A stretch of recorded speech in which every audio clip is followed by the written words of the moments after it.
பேரவைத் தலைவர்களே, அவர் எந்த போராட்டம் தெரியாம பேசுறாரு. அது திருவண்ணாமலை சிப்காட்ல எடுக்கும்போது நடந்த போராட்டம், அதை பத்தி அவர் பேசுறாரு. விவசாயிக்கு நெல் விலையை உயர்த்தி அந்த வயலை உயர்த்தி இது கேட்கவே இல்லை. வறட்சி திடீர் மழை பெய்யும். எங்க ஆட்சியில திடீர் உங்க ஆட்சியா மழையே பெய்யல. எங்க ஆட்சியா திடீர் மழை பெய்யும்.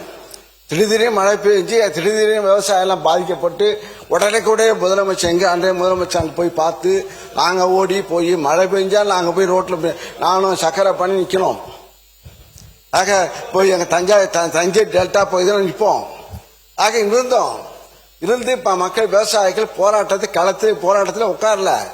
பச்சை துண்டுடைய அதிகம் எங்களுடைய ஆட்சி தான் பச்சை துண்டு அதிகமாக வளர்ந்தது. விவசாயிகள் சங்கம் நிமிர்ந்து நடந்தார்கள். ஆனா இப்போ விவசாயிகள் ஆட்சி பொறுப்பேற்ற நீங்க சொன்னீதான்.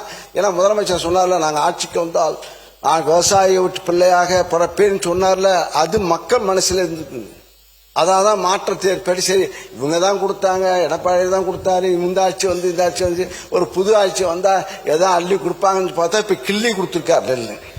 நாங்க 2550 ரூபா கொடுத்தோம் நெல்லுக்கு விலை, இப்ப 2750 ரூபா கொடுத்தாங்க, 200 ரூபாய் ஏற்றி கொடுத்துருக்காங்க.